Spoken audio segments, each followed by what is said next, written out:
de la enfermería, esa es nuestra principal tarea, cuidar, pero lo hacemos de una manera profesional. No es lo mismo cuidar que cuidar profesionalmente. Vamos a poner un ejemplo. Imagínense de que ustedes alguna vez han cuidado a algún familiar en algún hospital, en alguna clínica, o en la misma casa, una persona que haya estado enferma, hayan tenido que atenderla, hayan tenido que brindarle cuidados. Bueno, esos son los cuidados. Pero en la enfermería hacemos esos cuidados de manera profesional. ¿Qué significa esto? De que al ser una profesión nos basamos en la teoría y en modelos. Vamos a ver ahora cuál es la diferencia entre modelos y teorías y cómo se relacionan entre ellas, porque eso es lo que le da la profesionalidad a esta disciplina. Un modelo son las acciones de enfermería, ¿sí? Son pautas que siguen los enfermeros a la hora de cuidar a la persona que necesita ser cuidada. Y lo hacemos a través de un esquema preestablecido, ¿sí? Siguiendo otros modelos. Por ejemplo, Virginia Henderson se basa en las 14 necesidades. Entonces, si seguimos el modelo de Virginia Henderson, vamos a estar pensando en las necesidades de las personas, en esas 14 necesidades de las personas que están estandarizadas, y brindar los cuidados cubriendo esas necesidades. Si nosotros nos vamos a guiar por el modelo de Florence Nightingale, de Marilyn Leninger, vamos a seguir el modelo de la transculturalidad, ¿sí? Y de la interculturalidad. Vamos a cuidar a las personas teniendo en cuenta su cultura, ¿sí? Eso es seguir un modelo, eso es un modelo. Las acciones que yo hago siguiendo un modelo establecido, ¿sí? ¿Qué es lo que es la teoría? La teoría es un poquito más amplia, porque es un conjunto de conceptos. Es la fundamentación de por qué yo hago esas acciones. Es la fundamentación de por qué yo sigo ese modelo, ¿sí? Es mucho más amplia porque para llegar a una teoría tengo que seguir el método científico, ¿sí? Y de esa manera llegamos a las diferentes teorías de los diferentes teoristas, ¿sí? Entonces, ahora sí podemos relacionarlo ambas, los modelos y las teorías. Los modelos son las acciones de enfermería y las teorías son la fundamentación de esas acciones. Ahora bien, yo, a lo que aprendo acá en la facultad, a lo que en la bibliografía, lo tengo que llevar a la práctica. En salud mental, esto es muy importante, ¿sí? Le da muchísima importancia a traer a la realidad lo que yo estoy leyendo, lo que yo estoy aprendiendo. O sea, llevarlo a la práctica. Y la teoría y la práctica se retroalimentan, porque la teoría está hecha en base a la práctica. Los grandes teoristas, como la que mencioné recién, Marilyn Leninger, ¿cómo hizo para escribir todas sus teorías? Observando la práctica, observando la actividad del enfermero, estudiándola. Y a su vez, nosotros que estamos estudiando, llevamos a cabo nuestros cuidados en base a esa teoría. ¿Vieron cómo se retroalimenta? Siempre una cosa va llevado de la mano de la otra. Bueno, ¿y qué modelos y teorías tenemos en salud mental? Muchas. Para cuidar a una persona en el área de salud mental tenemos muchas teorías. Pero nosotros vamos a hacer hincapié en dos de ellas. Una es el interaccionismo simbólico y la otra es la teoría de la marea. El interaccionismo simbólico, ¿a qué apunta? ¿Cuál es el principal objetivo del interaccionismo? Como bien lo dice la palabra, interactuar, ¿sí? ¿Quién interactúa? El enfermero con el paciente y el enfermero con la familia. Y a su vez, el paciente con la familia, ¿verdad? Interactuar. ¿Qué es interactuar? Nosotros, por ejemplo, ahora estamos interactuando. Yo estoy hablando con ustedes, estamos hablando de la unidad número 3 de salud mental, ustedes están escuchando. A su vez, ustedes me escriben mensajes acá por el chat. Yo leo los mensajes y contesto. Estamos interactuando. Muy bien. En este caso, la interacción es con propósitos terapéuticos. Estoy interactuando para ayudar a la persona, para brindarle cuidados profesionales. ¿Y a qué se refiere con que es simbólico? Bueno, porque nosotros vivimos en un mundo rodeado de símbolos, ¿sí? Por ejemplo, el mate es un símbolo, el asado es un símbolo, la música es un símbolo. Y nosotros utilizamos todos esos símbolos para poder llevar a cabo los cuidados, ¿sí? Una simple ronda de mates en un establecimiento, por ejemplo, vamos a decir geriátrico, ¿sí? Una simple ronda de mates, sirve para comenzar a charlar un montón de temas, ¿sí? Y las personas, eh, eh, charlando, ¿sí? Exponiendo sus problemas, como vamos a ver en la siguiente teoría, colabora para la salud mental. Sigo aceptando gente. Perdón que interrumpa la clase. Ahí está. Bueno, eso es todo lo que, eso es lo que es el interaccionismo simbólico. Ahora, ¿cómo lo llevamos a cabo? ¿Qué es lo que tiene que tener presente? ¿Qué es lo que tenemos que tener presente nosotros cuando vamos a aplicar esta teoría del interaccionismo? Bueno, tenemos que tener muy buena comunicación. Tenemos que saber y tener herramientas de comunicación. Por ejemplo, algo muy importante es la empatía. ¿Qué es la empatía? Es ponerse en lugar de la otra persona, entender lo que a la otra persona le está ocurriendo.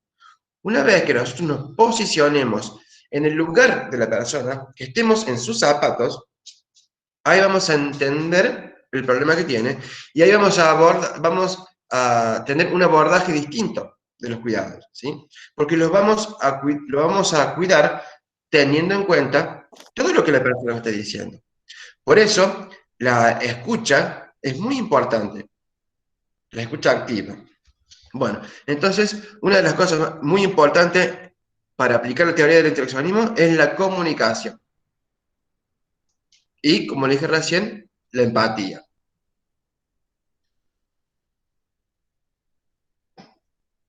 El objetivo nuestro es ayudar a través de la comunicación a la persona que está atravesando un trastorno mental y también a la familia. ¿Sí?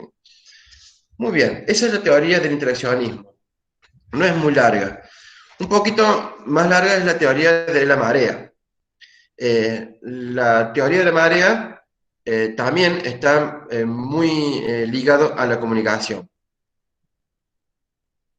¿Por qué este teorista, que fue un Barker, fue un enfermero, lo llamó la teoría? Bueno, él además de ser enfermero, también era pintor, escultor, era un artista.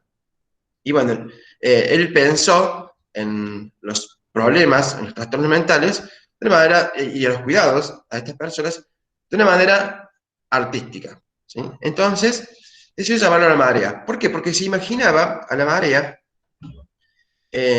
como un mar de preocupaciones y de problemas en la que la persona está sumergida, ¿sí? Y esas olas van y vienen, siempre son diferentes, nunca son iguales. Y la persona está sumergida en esas olas, está sumergida en esa marea, está tapado por esos problemas. Y nosotros, los enfermeros, cuando vamos a efectuar cuidados basados en la teoría de la marea, somos como los barcos que vamos a auxiliar a esa persona. Llegamos hasta ella y la traemos hasta la orilla. Una vez que la persona está en la orilla, ya tiene otra visión de las cosas y puede seguir adelante con su vida de una manera normal, de una manera saludable. ¿Cómo hacemos esto? ¿Cómo llegamos nosotros con nuestro barco a la persona que está en el medio de la marea y la traemos a la orilla? Con la comunicación. Y acá lo principal es la persona y que se exprese ella con su voz. Porque la persona, escuchándose, escuchando su voz, escuchando su propio relato y su propia narración, comprende mejor el problema, ¿verdad? Entonces, es muy importante de que nosotros estemos escuchando la narración de la persona, que ella sea la protagonista en todo esto. ¿Y cómo hacemos esto? ¿Cómo llegamos a esto? A través de la entrevista, como lo hemos aprendido en el proceso de atención de enfermería. ¿Cuál es el primer paso del proceso de atención de enfermería? La valoración. Y una de las formas que tenemos de valorar a la persona es la entrevista. Bueno, acá la entrevista juega un papel muy importante. ¿Y qué le vamos a preguntar a la persona en la entrevista? Primero vamos a preguntarle cuál es el problema que ella tiene. ¿Cuál es lo que está afectando en este momento? Y después nos vamos al pasado. ¿Cómo se sentía la persona antes de tener ese problema? ¿Cómo estaba ella antes? De esa manera, nosotros vamos a poder utilizar eso como herramienta para traerlo a la actualidad y ayudar a esa persona a que esté más saludable. ¿Sí? En el apunte, en el marco teórico, hay una entrevista, creo que son 20 preguntas, algo así, que nos sirve como guía para poder llegar a la raíz del problema de la persona y a recorrer su historia. Porque esto es lo segundo importante, la historia. La persona tiene que hacer un recorrido por su historia. ¿Por qué? Porque nosotros somos historia. Me dicen que se tilde el audio. A ver, voy a leer los mensajes. ¿Me escuchan mejor ahí? Bueno, vamos a esperar un momento.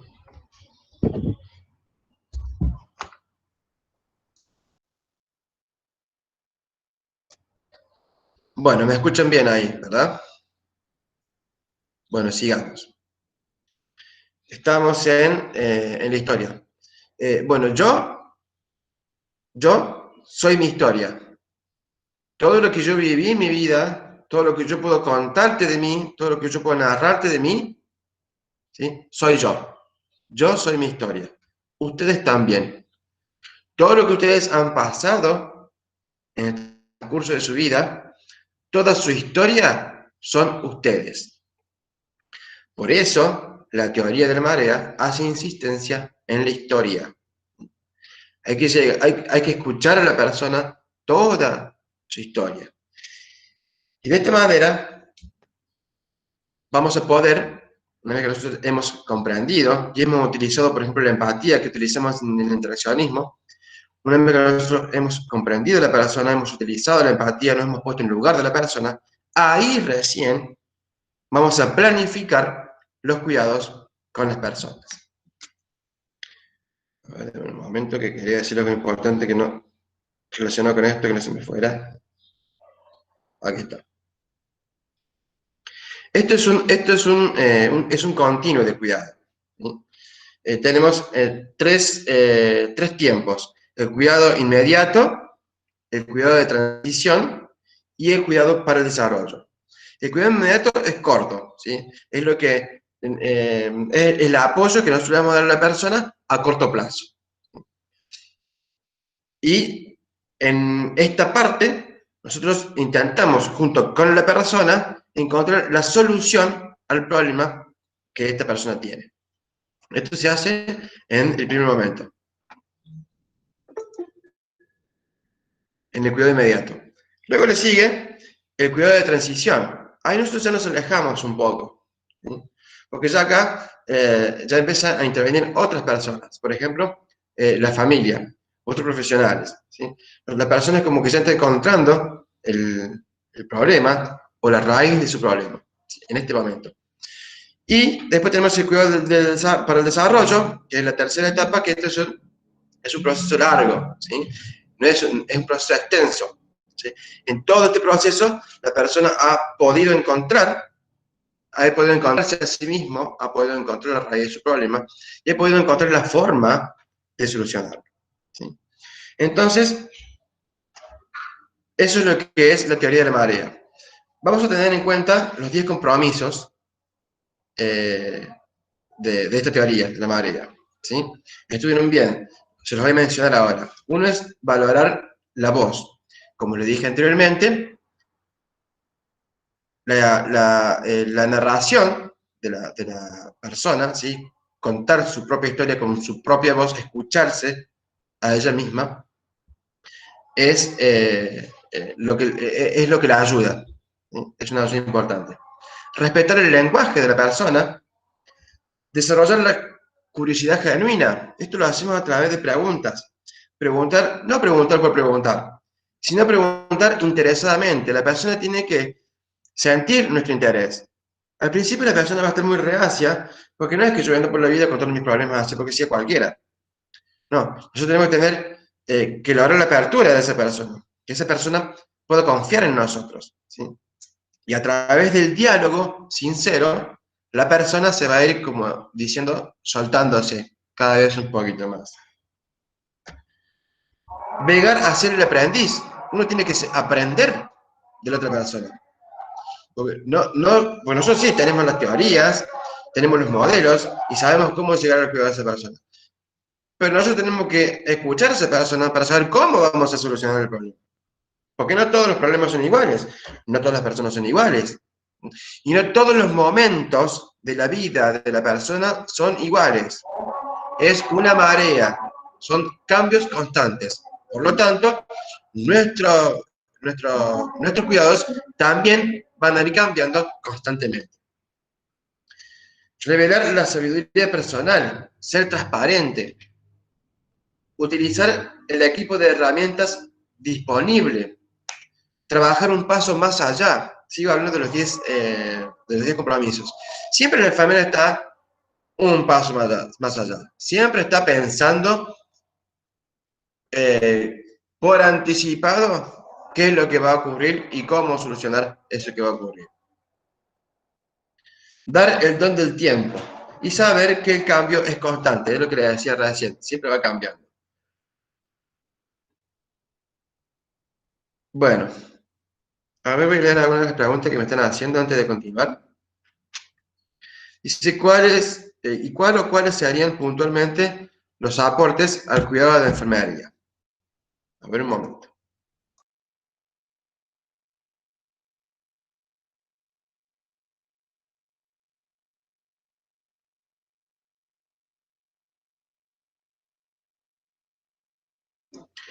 Muy bien, ¿cuáles serían puntualmente los aportes al cuidado de la enfermería de estas teorías? Bueno, los aportes de enfermería son los que le mencionaba recién. Son los que están relacionados con la escucha activa de la persona, escuchar toda la historia de la persona y luego actuar juntos con la persona, llegar a consenso para los cuidados. La persona misma, a través de su expresión, ¿sí? Ella misma va a ir encontrando cómo llegar a la solución de sus problemas. Recordemos que cuando nosotros comenzamos la entrevista y le preguntamos cuál es el problema puntual, nos remitimos al pasado, ¿sí? Y le preguntamos cómo era ella, cómo era esa persona antes de tener estos problemas, ¿sí? Y cómo se siente ahora. Después vamos a hacer una evaluación. Una vez que ya pasamos por todo este proceso y ya hemos hecho las intervenciones de enfermería, los cuidados de enfermería, vamos a evaluar, vamos a preguntarle a la persona, bueno, ahora, ¿cómo te sentís? ¿Pudiste sobrellevar esta situación? ¿Pudiste salir adelante? ¿Cómo lo hiciste? ¿Cuáles fueron las personas o los afectos a los que te aferraste? Esas son preguntas que están dentro de la entrevista. No sé si eso responde a tu pregunta, Lucila. Bueno, Bien, muy bien. Dice, ¿es lo mismo que el inmediato, el de transición? No.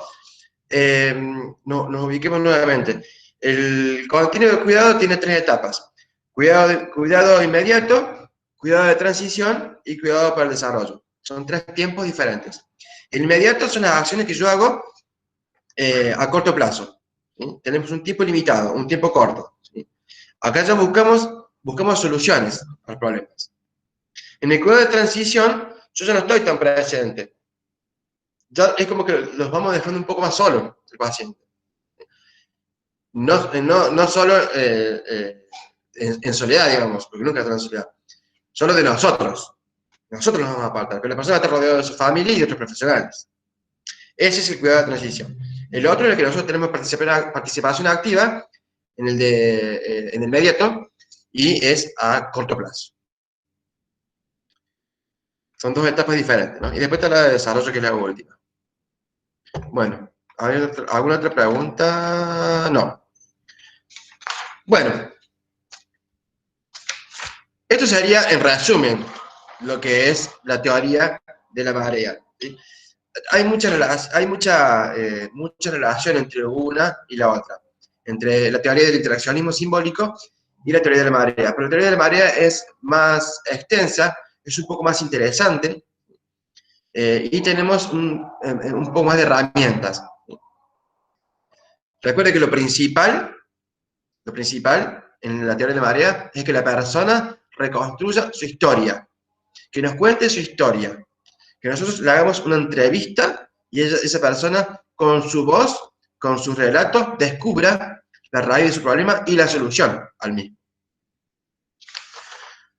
Esto significa de que nosotros vamos a tener que manejar muchas estrategias de comunicación. Vamos a tener que saber bien cómo comunicarnos, y nos tiene que gustar esto. O sea, tenemos que tener interés en hacerlo. Porque si no tenemos un interés sincero en hacerlo, la persona se va a dar cuenta. La persona no va a confiar en nosotros si no somos empáticos, si lo hacemos por hacerlo. ¿Sí? Por eso debemos demostrar un interés sincero en la persona.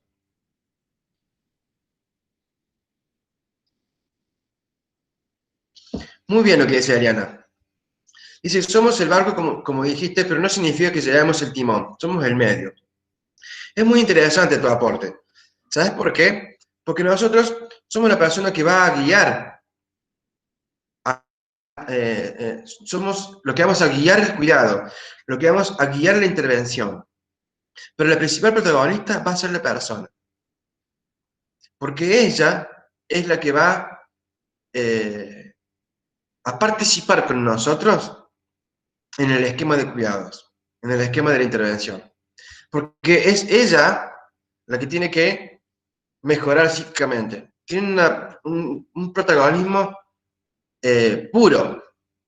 ¿Sí? La persona, ella es la que va a salir adelante.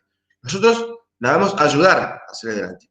Nosotros y la familia, la comunidad, las redes sociales.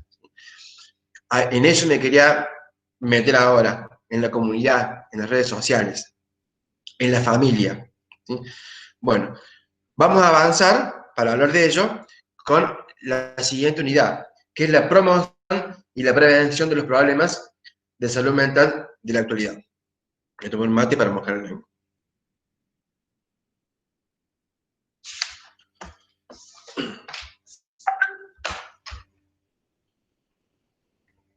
Bueno, muy bien. Nosotros en enfermería hacemos todo el tiempo promoción y prevención. O sea, es algo innato nuestro. ¿Sí? Promoción, prevención y rehabilitación. Siempre lo estamos haciendo. En salud mental también hacemos promoción y prevención. ¿Cuánto hacemos nosotros promoción? ¿O cómo? ¿Qué herramientas tenemos? Bueno, tenemos dos. Las determinantes sociales y los programas de desarrollo comunitario. ¿Qué significa esto? De que nosotros vamos a tener en cuenta los factores de riesgo y los factores protectores de la persona, ¿sí? Y vamos a ver sus determinantes sociales. Ya lo hemos visto esto en las primeras unidades, ¿qué son las determinantes sociales de la persona? Recuerdan que había un gráfico muy similar al sol naciente de Marilyn Leninger, que tenía varias capas. Bueno, ahí está todo el entorno de la persona, ¿sí?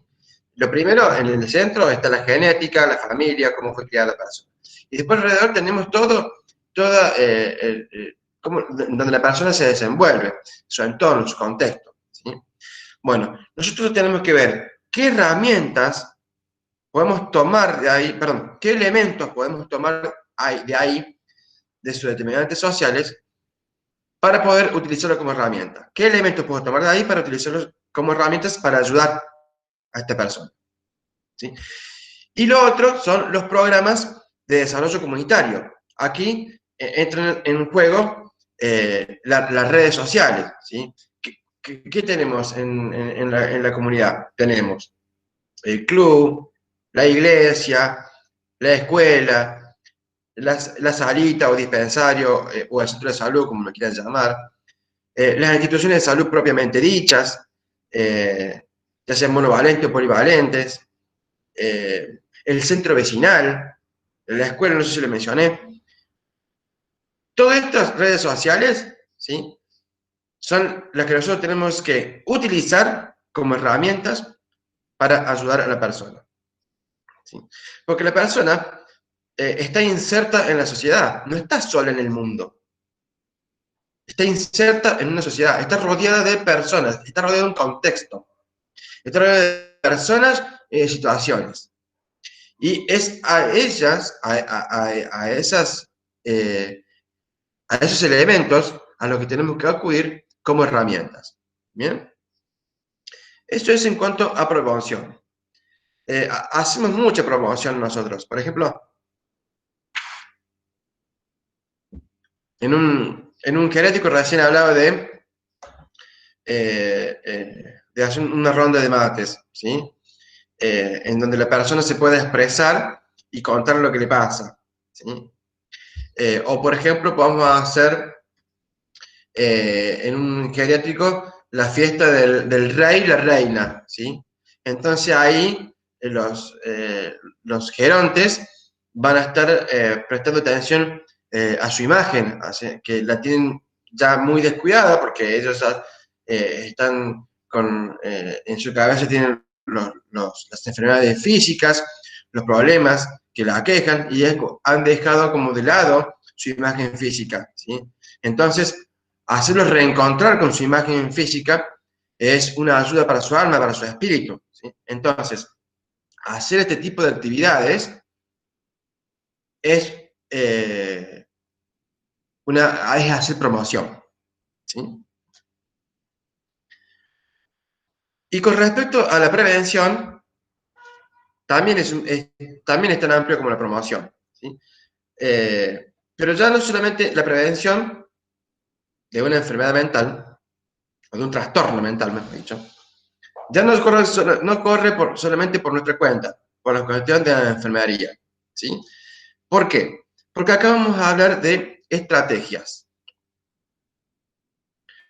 Para nosotros poder prevenir trastornos mentales, tenemos que tener estrategias. No es que yo un día me levante y digo, sí, bueno, vamos a hacer algo para prevenir la ansiedad. No. Yo tengo que tener una estrategia, tengo que tener un programa. Y tenemos 3 niveles de estrategias. Las macroestrategias, las mesoestrategias y las microestrategias. ¿Cuáles son las diferencias de cada una de ellas y cómo nosotros podemos aplicarlas a la realidad? ¿Cómo nosotros podemos traerla a acciones concretas? Bueno, primero vamos a ver en 2 renglones la diferencia de cada una de ellas. Las macroestrategias, estamos hablando de un nivel político, un nivel en el que interviene el Estado, el gobierno, ¿sí? A ese nivel estamos hablando, a nivel Estado, a nivel gobierno, en donde se desarrollan políticas que va a abarcar a un montón de personas.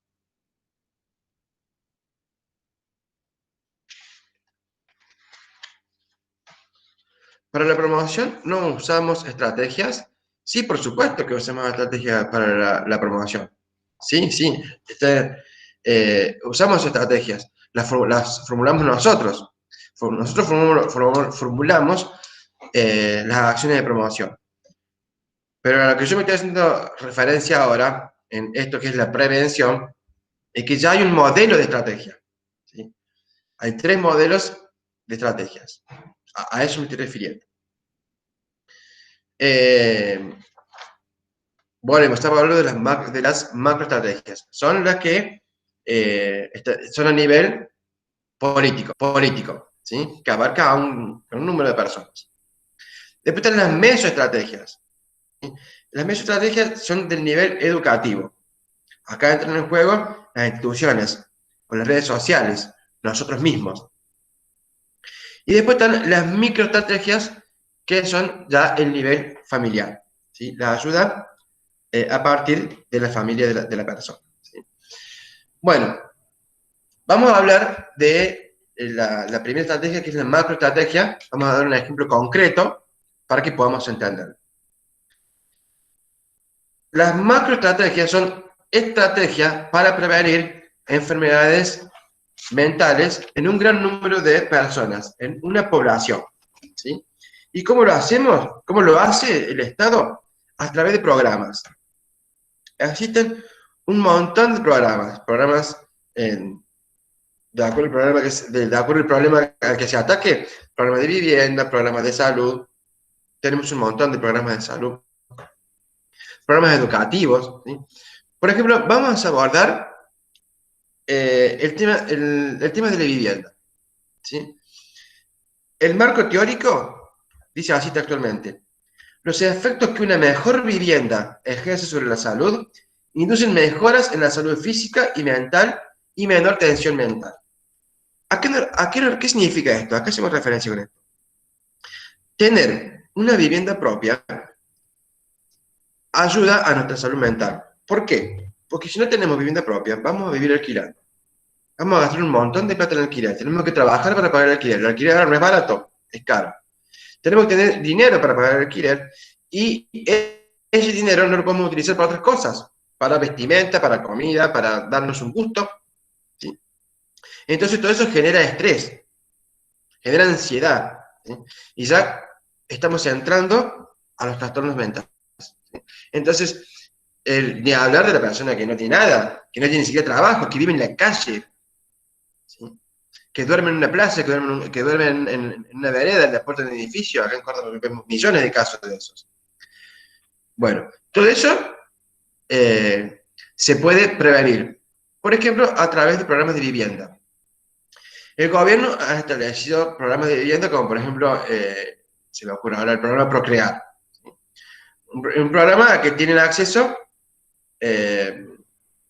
personas que pueden cumplir con algunos requisitos. ¿Sí? Pero es un programa que no es para todas las personas, ¿sí? Que no es para todo el mundo. Pero hay personas que pueden acceder a ellos, a esos programas.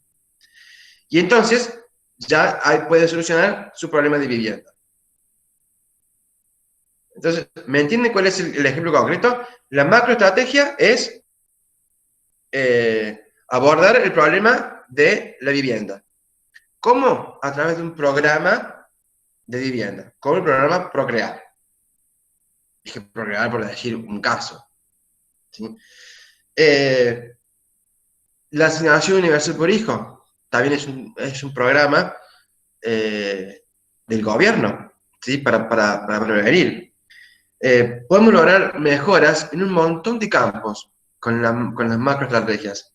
Acá en el marco teórico tenemos un cuadro donde dice mejora de la nutrición, mejora de la vivienda, mejora del acceso a la educación, reducción de la inseguridad económica, fortalecimiento de redes comunitarias. Todas ellas son macroestrategias. ¿Trabajar en conjunto con asistentes sociales también sería macroestrategias? Bueno, buena pregunta. Trabajar con asistentes sociales. vamos a pasar a la siguiente estrategia, al siguiente nivel, en el que están incluidos estos asistentes sociales, que son las mesoestrategias.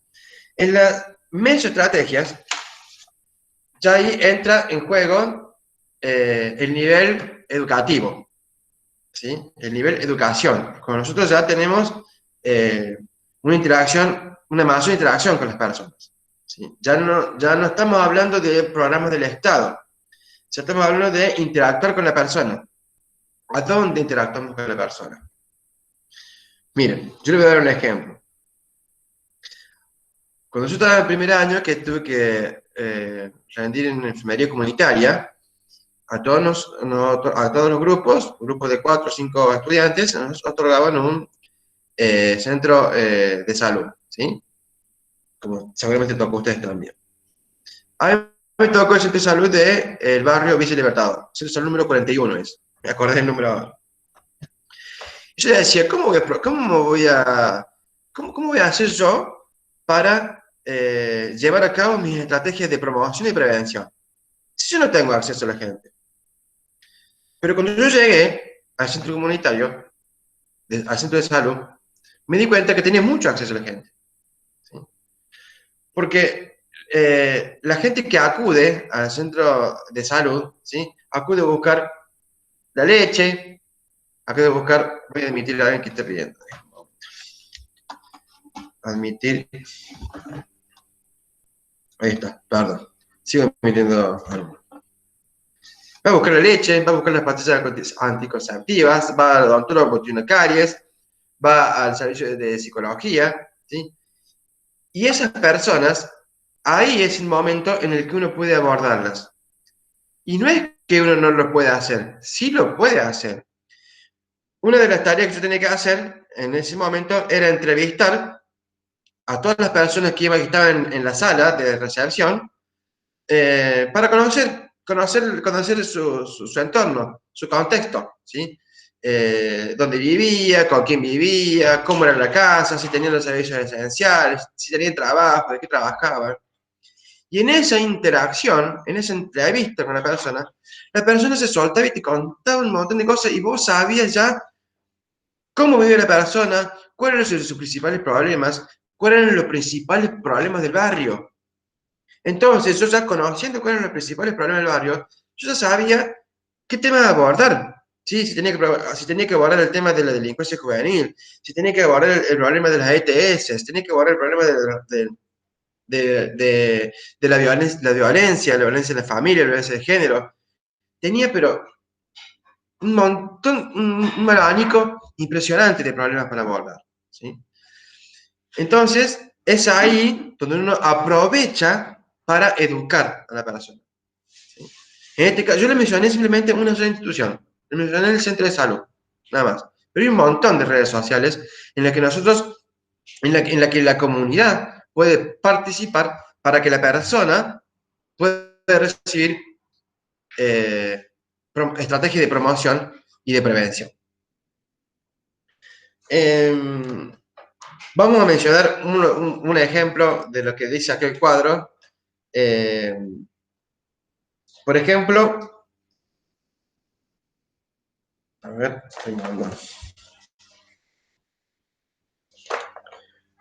promoción de inicio de vida saludable.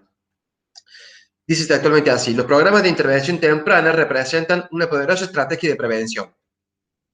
La mayoría de los programas exitosos que abordan los factores de riesgo y de protección en las primeras etapas de la vida están dirigidos a poblaciones infantiles en riesgo, especialmente los niños, que provienen de familias de ingresos reducidos y bajos niveles educativos.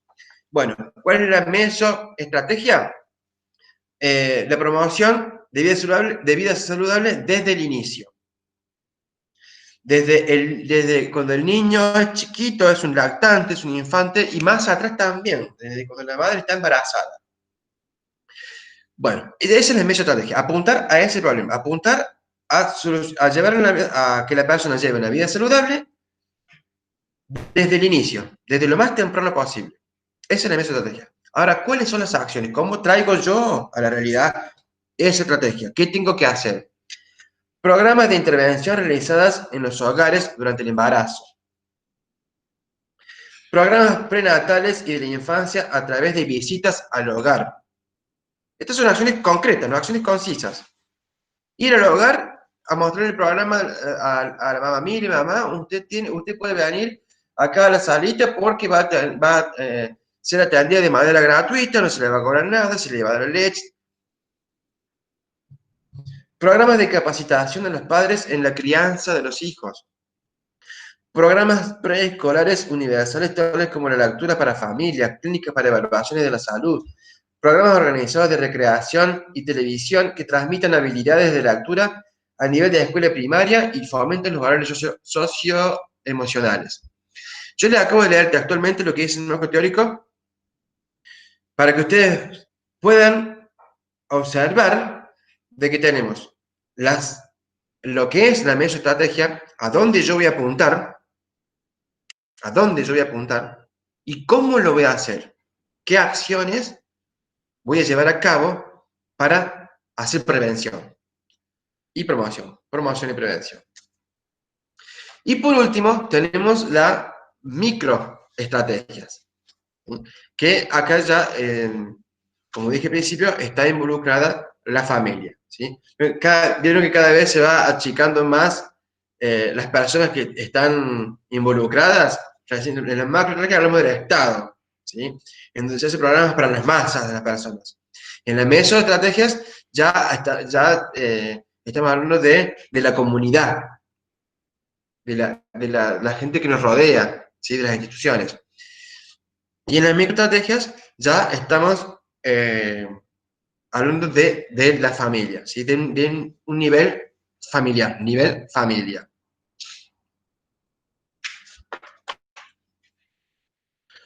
Bueno, ese es el fin. A ver, no tengo nada.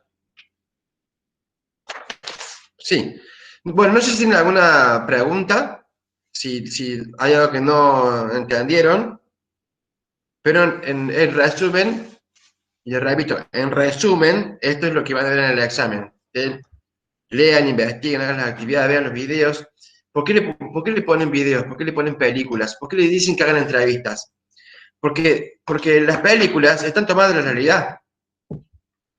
Los enlaces, los videos que les envían, están tomados de la realidad.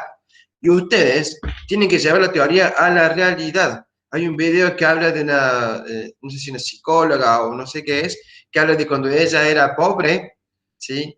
En su infancia, entonces eh, ella se preguntaba, si tenía un montón de preguntas, pero se las podía responder porque había pasado por eso, por el tema de la pobreza en su infancia, y pudo comprender un montón de cosas, pudo entender a las personas, ¿sí? Y así, después la película del niño este que va a la escuela, ¿sí? Que tiene una madre con problemas de adicciones, que tiene una maestra que se preocupa mucho por la familia. Vean las películas, vean los links, vean los casos, porque es desde ahí de donde se extrae la teoría de la realidad. Y es ahí como nosotros vamos a actuar. Bueno, me mandó preguntas. A ver.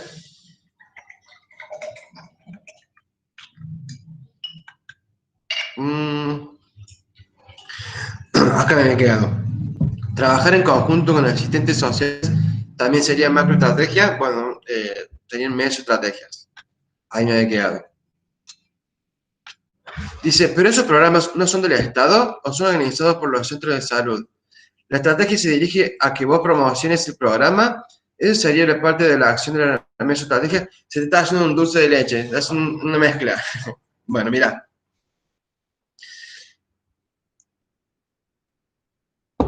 Todos somos actores en este barco. Todos llevamos a cabo estrategias. Pero lo hacemos desde el punto en el que estamos, ¿sí? Si estamos en el Estado y elaboramos programas de vivienda o elaboramos programas de educación o programas de alimentación, de nutrición, ¿sí? Lo estamos haciendo desde una macroestrategia, macroestrategia. ¿verdad? Desde esa posición, yo estoy llevando a cabo una estrategia. O sea que estamos llevando a cabo una estrategia, ¿sí? Pero si yo lo hago desde el hospital, si lo hago desde el club de fútbol, si lo hago desde el club de danzas, de patín, de lo que sea que yo vaya, ¿sí? Yo todo el tiempo voy a estar haciendo mesoestrategias, ¿sí? De prevención y de promoción y prevención. ¿Sí? Y eso que me preguntas vos, dice, ¿son programas, esos programas no son del Estado o son organizados por los centros de salud? Estás mezclando, ¿sí? Una cosa son las macroestrategias, que son los programas del Estado, y otra cosa son los programas que se llevan a cabo en las instituciones, ¿sí? Las macroestrategias están dirigidas a la masa de las personas, a toda la población, ¿sí? Yo largo un programa y lo largo para toda la población. En la mesoestrategia yo ya tengo más interacción con la persona, ¿sí? Y sí, y le puedo decir, mira, fíjate que tenés el programa de lactancia que es del gobierno. Entonces, yo en mi mesoestrategia desde la institución le estoy mencionando una macroestrategia, ¿sí? Todo tiene su división, depende de dónde yo esté posicionado y de lo que yo voy a abarcar, ¿sí? Pero son todas estrategias, todas.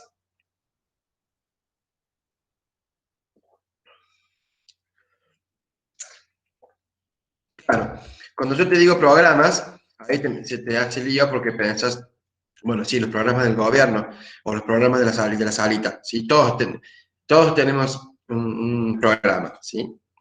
De acuerdo a donde esté dirigido, ¿sí? O desde donde venga, va a depender si es una macro, o una meso o una micro estrategia.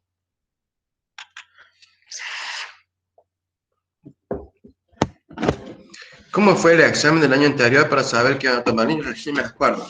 Lo que sí me acuerdo era de que todos tomados de la realidad, ¿sí? Yo podía hacer el examen con el apunte abierto, el apunte en la mano y con 3 o 4 compañeros. Elijan, ¿con quién querés hacer el examen? Y yo iba a hacer el examen con el que quería y con el apunte. Pero si yo me ponía a poner el apunte, sí, porque la teoría de la marea significa que, a ver, tú dices, acá teoría de la marea, y escribía todo lo que hacía el libro de la. No, no. ¿Cómo aplico yo la teoría de la marea? ¿Qué tengo que hacer? Y bueno, si yo tengo que escuchar la historia de la persona, yo tengo que hacer una entrevista, ¿y cómo se le hace? Le voy a preguntar esto, le voy a preguntar lo otro. Eso es lo que tienen que hacer ustedes. De eso se trata el examen, de llevar a la práctica lo que está en el libro.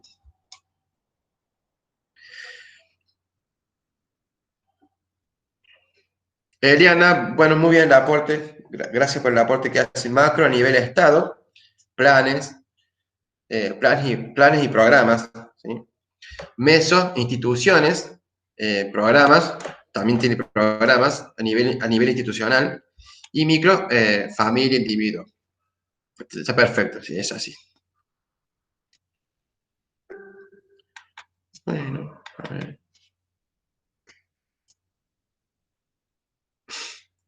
Gladys Cass, ¿qué es lo que no entendiste que te lo repito? O activar el micrófono.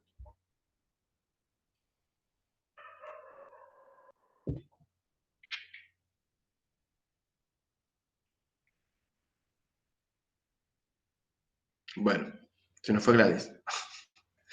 Bueno, si no tienen alguna otra consulta, damos por finalizado. Espero que les sirva mucho la clase y espero que les vaya muy bien en el examen el día de mañana. Dice, ¿podés explicar de micro prevención selectiva, universal e indicativa? Oh, a ver, lo tengo acá frente mío.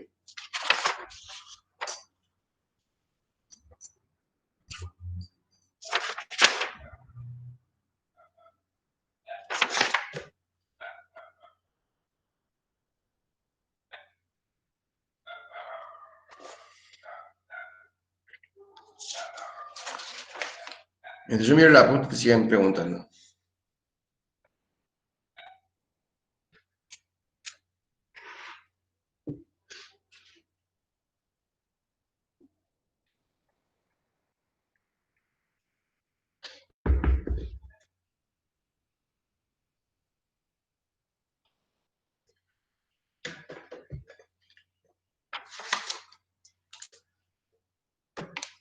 Bueno.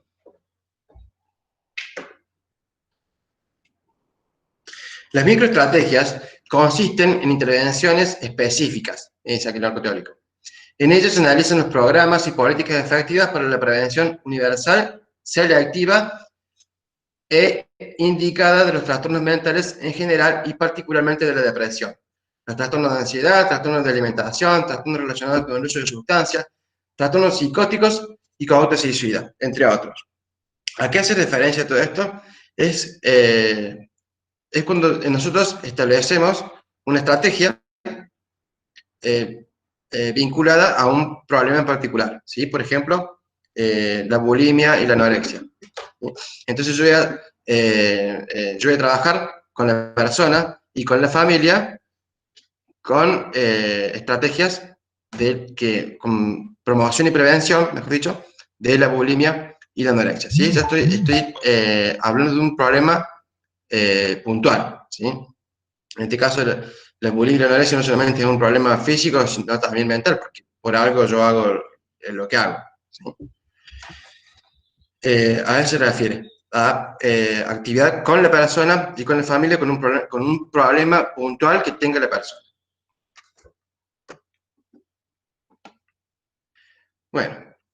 Bueno, eso sería todo. Espero que les vaya muy bien el examen, les agradezco mucho por participar, por hacer esto de una manera interactiva. Y también quiero agradecerle a Carla del Centro de Estudiantes y también que es ayudante de cátedra de salud mental por ayudarme a preparar esta charla que tuvimos. Les deseo éxito para mañana. Hasta la próxima.